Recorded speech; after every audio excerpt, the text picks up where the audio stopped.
एक तरफ पहले से ही वेस्ट एशिया में कशीदगी जारी है, दूसरी तरफ अब जंग का दायरा भी लगातार बढ़ता जा रहा है। अब ईरान ने पाकिस्तान पर हवाई हमला शुरू कर दिया है।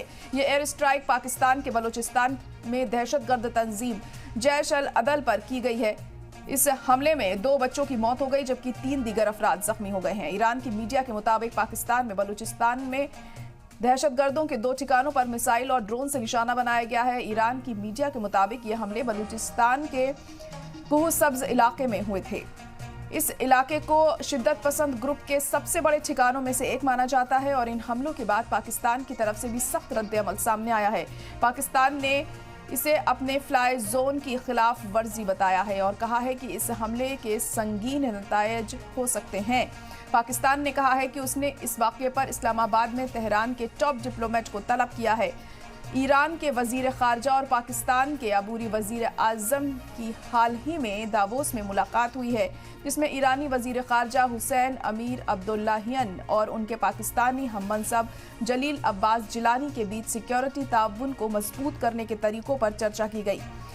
बलूचिस्तान में दोनों ममालिक करीब 1000 किलोमीटर की सरहद शेयर करते हैं। जैश अल अदल पर इल्जाम है कि वो कम से कम 2013 से ईरानी बॉर्डर सिक्योरिटी के खिलाफ जारहाना हमले कर रहा है और पहले भी बॉर्डर पुलिस पर बमबारी और अगवा करने का दावा कर चुका है। तेहरान और इस्लामाबाद अक्सर एक दूसरे पर हथियारबंद ग्रुपों को एक दूसरे के इलाकों में इजाजत देने का इल्जाम लगाते रहे हैं। गाजा पट्टी पर हमास और इजराइल के बीच जारी जंग से वेस्ट एशिया में पहले से कशीदगी बढ़ रही है और अब इस हमले के बाद और ज्यादा हालात खराब हो सकते हैं।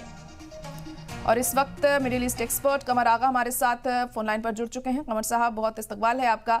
अब ये जो एयर स्ट्राइक यहाँ पर हुई है ईरान की तरफ से पाकिस्तान के बलूचिस्तान में, इसे आप किस तरह से देख रहे हैं? क्योंकि पहले ही लगातार हम देख रहे हैं कि वेस्ट एशियन कंट्रीज में जो कशीदगी है वो बढ़ती जा रही है। अब इस हमले के बाद क्या कुछ हो सकता है आगे, किस तरह से देखा जाए इसे?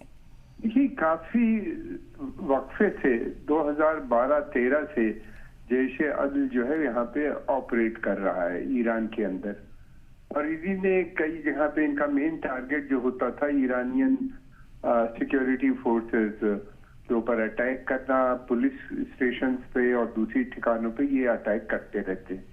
ईरान का कहना ये है कि इन लोगों को पाकिस्तान में मदद मिलती है, पाकिस्तान में इनके मिलिटेंट कैंप्स हैं जहाँ जाते हैं, ट्रेनिंग लेते हैं और ईरान के बलूचिस्तान प्रोविंस में ये आके फिर अपनी जो मिलिटेंट एक्टिविटीज को अंजाम देते हैं, दहशतगर्द एक्टिविटीज वो कहते हैं, उनको अंजाम देते हैं।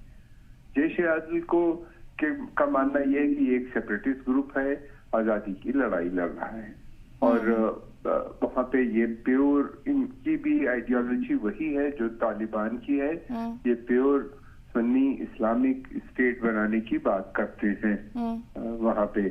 और इस तरह के बहुत से ग्रुप हैं पाकिस्तान के अंदर जो अलग अलग मुल्कों में ऑपरेट करते हैं, सेंट्रल एशिया में,